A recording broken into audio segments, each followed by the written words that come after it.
Do you think of yourself as a Scottish filmmaker? Because at least half of your films have been made outside of Scotland.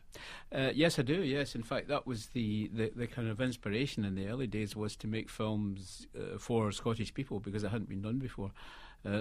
Mostly, if you had any, in my generation and before, if you had any ambitions to be in any kind of business like the film business, you had to leave home, you had to go to London or even further.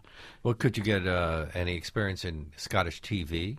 My career start was kind of, it was kind of haphazard. I was 17 years old and leaving school, and I saw a little job ad in the local newspaper.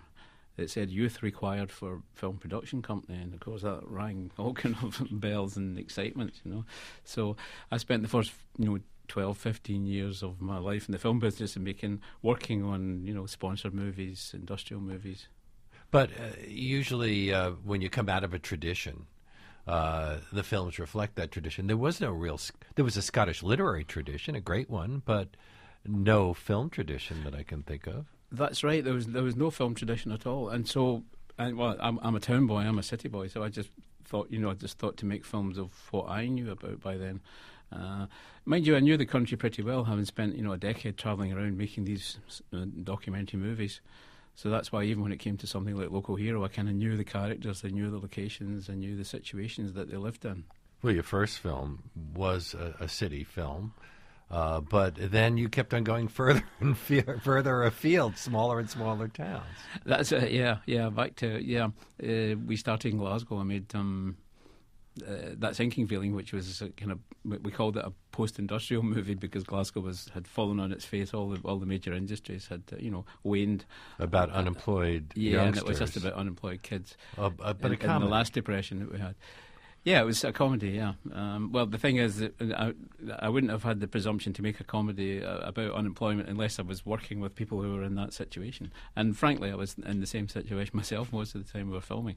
So we were in it, the kids were in it, and I was in it. And so the movie was made from the ground up. Do you think of yourself as an auteur? Somebody with a unique style? Well, yeah, without putting any pretension onto the word, yes. I think that if you write and direct, and it's probably by default, because if you write and direct, people tend to leave you alone. The producers, and they think you've got all the answers, and so you become an auteur whether you want to or not. And you've said that the only style you've got is to be as unobtrusive as possible. But there have been some pretty good filmmakers who have tried that approach. Howard Hawks, for example. I think it's the only way to go. I mean, I didn't grow up with a huge kind of knowledge of film culture and a lot of background of watching movies. So when it came down to it, all I really knew what to do was to stand beside a camera, because that's what my education in the business had been. And so that's really what I do. I just stand beside the camera and let the actors get on with it and have the shot accommodate what's happening in front of it. So it was more the influence of your experience making documentaries was stronger than going to movies and watching English films or Hollywood films or French films? Yes, I would say that. And I would also say probably that there was a slight reaction against cinema, because I had always felt slightly manipulated when I went to the cinema, especially as a small boy, to these Saturday clubs when you're herded around like, a bunch of animals. And the mall experience, funnily enough, it brings it all back. But that feeling of manipulation was something that I didn't enjoy, and so that's why I wanted my films to not manipulate people, but just let them take what they wanted from it. Did you have the feeling that Scotland is a country that's misunderstood, and that it might be important for somebody to show the other side of it to the rest of the world? Well, yes, at that point, yes, and because the only outside, kind of image of Scotland was, if you want to think in international terms, in movie terms, was movies like Brigadoon. That was a Hollywood version of Scotland. There had been other movies made there, but they all tended to be on the kind of romanticising side of things. Well, the British made some nice films. Powell and Pressburger made some nice things. Michael Powell made some wonderful films set in Scotland and made it seem like a place you'd want to go. But it was mostly rugged landscape. Oh, yeah. I mean, he was quite a pioneer, apart from a film pioneer. He was making a movie away before the Second World War in the in the Orkney Islands, way north of where anyone had taken a movie camera before. So he was a pioneer, yeah. But once again, it was the outside thing. It was outsiders coming and looking at Scottish people. So that's why I felt quite pleased that for once when we started to make films that we were making films for Scottish people. And there was a secret hope that if two people watched the movie, say an American and a Scots person were sitting watching one of my films, that the Scots person would get more from it. You know, I didn't care how much more, but I just wanted them to get a little bit more from it. Well, Gregorys Girl was set in a suburban new town called Cumbernauld, and I would assume that those new towns would have a special significance for Scottish people. I mean, there are new towns in America as well, so we can connect to it. But did they have a special significance? It was kind of good and bad thing. It was good that people were being given new housing, because Glasgow, for instance, is a very, very old industrial, Victorian town. The housing was very bad. There were houses without toilets. There were slums, basically. So that was the good news, was that people were being removed from that. But the problem was it actually, in a way, took the heart out of the old Glasgow. I mean, the population in my early lifetime, between the ages of, when I was born in 20, Glasgow's population almost halved. It was over 1 million, and by now it's probably down to about 600,000. So a lot people of going elsewhere to work. Yeah, we're going to the new towns, because the whole idea of the new towns was that they would take light industries with them, because the big industry, the shipbuilding and steel, they were all falling. They were declining. Gregorys Girl is about a shy teenager, and you've said in interviews that your problem as a young filmmaker was that you were too shy.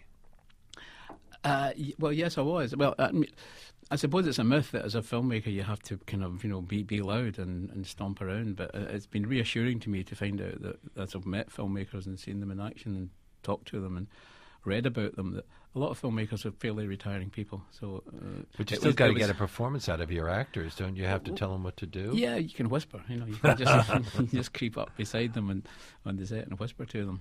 Gregorys Girl is about a teenager falling in love with his school female soccer star, and it's girls who seem to have it all over the guys in that film. I guess at that age, the girls are ahead of the boys. It's just the way things were, and it's probably the way things and that still that was a big breakthrough for you. It was, yes. First of all, the first film that I made, That Sinking Feeling, we made for no money. We made it. In fact, it was in the Guinness Book of Records at one point for being the cheapest feature film ever made. But for Gregorys Girl, we actually had a budget, and we had a lot more exposure, and we had a proper distribution thing. So it was very important. The funny thing was that, having said that I wanted to make films for Scots people, it opened a week or two before it opened anywhere else. It opened first in Scotland, and virtually nobody went to see it. It was only after it had opened in London and people said, "Oh yeah, it's okay," that Scots people went to see it. And it won a British Academy Award for Best Original Screenplay. Yeah. And then the budgets kept on getting bigger. Local Hero, you had you were in a small Scottish town with local actors, but you also had Burt Lancaster and Peter Riegert. Yeah, that was quite exciting. How did that wind up happening? Did you send the script to Burt Lancaster and say, "We'd love to have you"?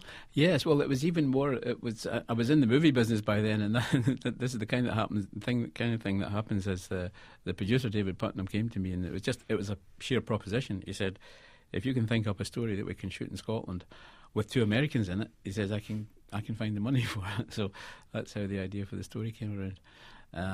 And then it was a good time for David Putnam as well, because he had just made Chariots of Fire, so he had a good profile, and so it was certainly easy enough to get the script to Burt to read.